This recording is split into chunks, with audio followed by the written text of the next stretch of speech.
नमस्कार। आज मैं बात करना चाहता हूँ बिहार और बिहार में उद्योग की स्थिति के बारे में। बिहार में उद्योग है? मेरा तो मानना है इस पर बात करना ही गलत है। बिहार में उद्योग के कोई अवसर नज़र ही नहीं आते।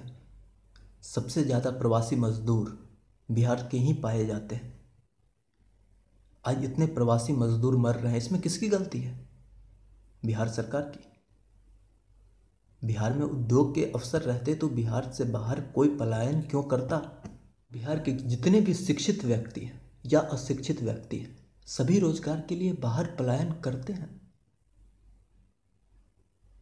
पिछले 15-20 सालों की बात करें तो बिहार गवर्नमेंट की तरफ से कोई ऐसी कदम नहीं उठाई गई है जिससे मैं कह सकूं कि बिहार में रोजगार के अवसर उत्पन्न होने वाले हैं या होंगे।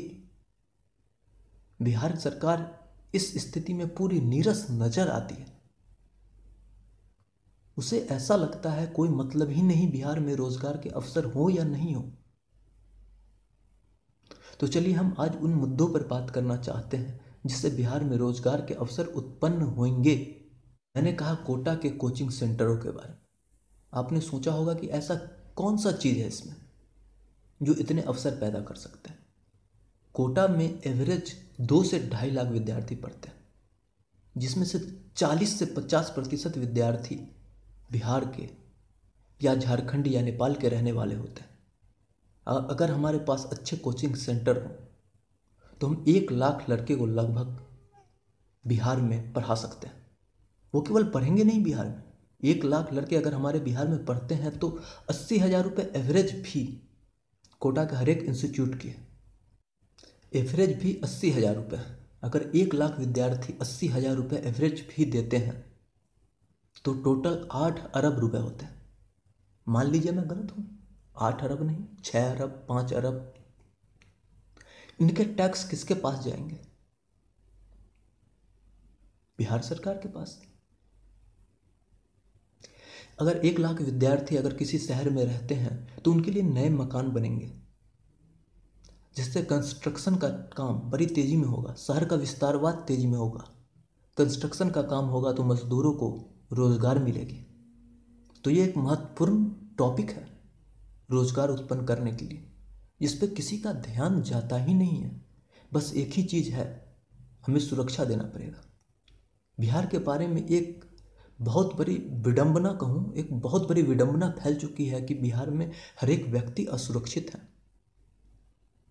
ये जो सोच है बाहरियों की, इसे हमें परिवर्तन करना पड़ेगा। और परिवर्तन हम तभी कर सकते हैं जब अपने आप में परिवर्तन लाएं। मेरी दूसरी टॉपिक है computer and software company. Computer पर जो काम होते हैं और सॉफ्टवेयर जो कंपनियां, वो बिहार में कैसे आएगी? वो मैं किसी को सीधा बुला लूं कि आ जाइए आप बिहार में कंपनी खोल लीजिए, नहीं खोलेंगे। क्यों?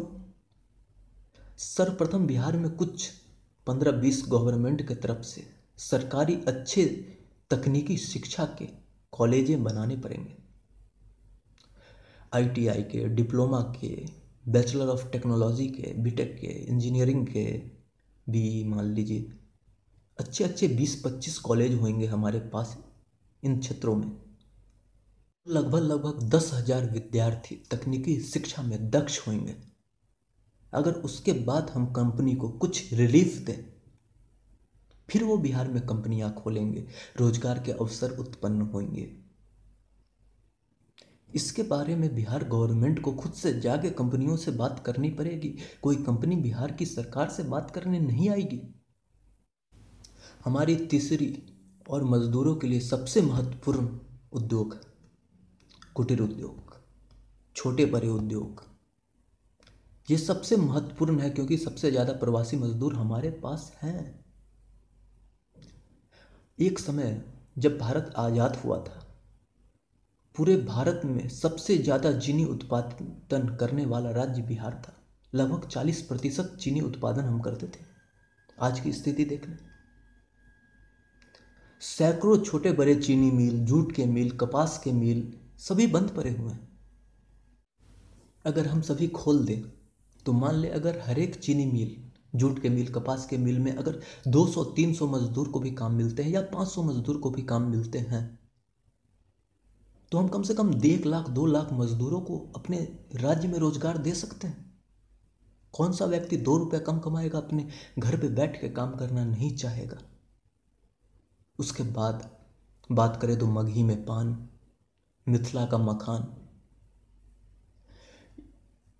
मुजफ्फरपुर की लीची, हाजीपुर में केला, ये सब बिहार में बड़े फेमस है। इन्हें हम राष्ट्रीय स्तर पर एक पहचान दिला सकते हैं। मिथिला में हजारों तालाब हैं जिसमें मत्स्य की अच्छी खासी उत्पादन हो सकती है। हमारे पास काफ़ी उपजाऊ भूमि है, लेकिन बड़े बड़े नदी को छोड़ दिया जाए तो किसी पर अच्छे बांध नहीं बने हुए हैं। हर एक साल बाढ़ें आती हैं, कभी बाढ़ नहीं आई तो बारिश नहीं होगी। सरकार की तरफ से कोई आपको केवल और केवल एक राशि दी जाती है कि आपके फसल नष्ट हो गए, इतने रुपए हो गए, लेकिन कभी उसके स्ट्रक्चर पर, जो खेती का स्ट्रक्चर है, जो मूलभूत ढांचा कह सकते हैं जिसे खेती के लिए अनिवार्य है, उस पर कभी ध्यान दिया गया? नहीं दिया गया। यही सब हमारी गलती है। और इसमें किसकी गलती है? आप कहिएगा केंद्र सरकार की गलती है। कोई गलती नहीं है केंद्र सरकार की, सब राज्य सरकार की गलती है। पिछले 15 सालों में हमारे सुशासन बाबू ने इस क्षेत्रों में क्या किया कुछ समझ में नहीं आता है। इसमें केवल और केवल जदयू की और भारतीय जनता पार्टी, बिहार भारतीय जनता पार्टी, बिहार की जो बीजेपी है उसकी गलती है। केंद्र की बीजेपी की कोई गलती नहीं है। जब तक राज्य स्तर के सरकार काम नहीं करेंगे, केंद्र सरकारें क्या कर सकती है? राज्य की कानून व्यवस्था या राज्य का एक स्ट्रक्चर तैयार करना, उसमें सबसे ज़्यादा योगदान राज्य सरकार की होती है। आज हमारे हजारों प्रवासी मजदूर जो इतनी कष्ट से वापस आ रहे हैं, बड़े दिक्कत से सब वापस आ रहे हैं, सभी को दिक्कत है, परेशानी है। यहाँ पे सैकड़ों मजदूर मर चुके हैं। इसका जिम्मेवारी कौन लेगा? कोई नहीं लेगा। एक व्यक्ति अपने आप पर जिम्मेवारी नहीं लेंगे, और इस सभी का जिम्मेवारी मैं राज्य सरकार को ही देना चाहता हूं। अब रोजगार उत्पन्न किए रहते तो अभी कौन सा व्यक्ति बाहर जाके कमाता? गलती आपकी है। आप मजदूर को लाना नहीं चाहते हैं, आप विद्यार्थी को लाना नहीं चाहते हैं। जब बिहार की सरकार बिहार को बिहारी नहीं मानेगी, अपने जनता का दुख दर्द नहीं समझेगी, तो क्या हमें राजस्थान की सरकार देखने आएगी, महाराष्ट्र की सरकार देखने आएगी? कभी नहीं। आप कहेंगे हमारे पास इतनी कैपेसिटी नहीं है, तो कैपेसिटी अपनी आप खुद से खराब की हैं, लगातार खराब किए हैं। ये क्रम आज से नहीं चल रहा है, पिछले 30-40 सालों से चल रहा है। अगर टॉप 3 की बात करें तो इंडिया के टॉप 3 एग्जाम जो भी हैं, टॉप 4 एग्जाम हैं, IIT, NIT, IAS, CA, MBA की बात कर लें, जो कैट की एग्ज़ाम होती है। अगर टॉप 3 राज्य की बात करें, सबसे ज़्यादा स्टूडेंट कहाँ से क्वालिफाई करते हैं? बिहार के। हर एक में टॉप 3-4 में बिहार के हैं। हमारे पास टैलेंट की कमी नहीं है, पर हमारे पास रोजगार की कमी है। हमारे पास रोजगार है ही नहीं, हमने अवसर नहीं पैदा किया। इसमें आप जनता को जिम्मेवारी दीजिएगा कि तुम्हारी गलती है, किसी जनता की गलती नहीं। जनता ने आप पर विश्वास किया, आपको राजगद्दी दी, सभी को दी बारी बारी से। मैं एक पार्टी को नहीं कर रहा हूँ, सभी को कर रहा हूँ, सभी को दी बारी बारी से राजगद्दी। लेकिन आप लोगों ने राजगद्दी का मजा लिया, कभी 2-4 साल अच्छे से काम किया, उसी काम के बदौलत आप 10 साल, 15 साल, 20 साल राज करना चाहते हैं। जनता के पास कोई अवसर ही नहीं है। जनता जाए किधर, वोट दे किधर? सब पे तो विश्वास करके हम देख ही चुके हैं, किस पे नहीं देखे आप बताएं ना एक एग्जाम्पल। मैं बस चाहूंगा कि आने वाले भविष्य में इन बिंदुओं पे काम हो। और भी बिंदुएं हो सकती है, बहुत सारी बिंदुएं हो सकती है। जो मुझे अच्छा लगा मैंने वो बोला, लेकिन काम हो, हमारे यहाँ रोजगार हो, कैसे भी आए, बस मैं यही चाहता हूँ।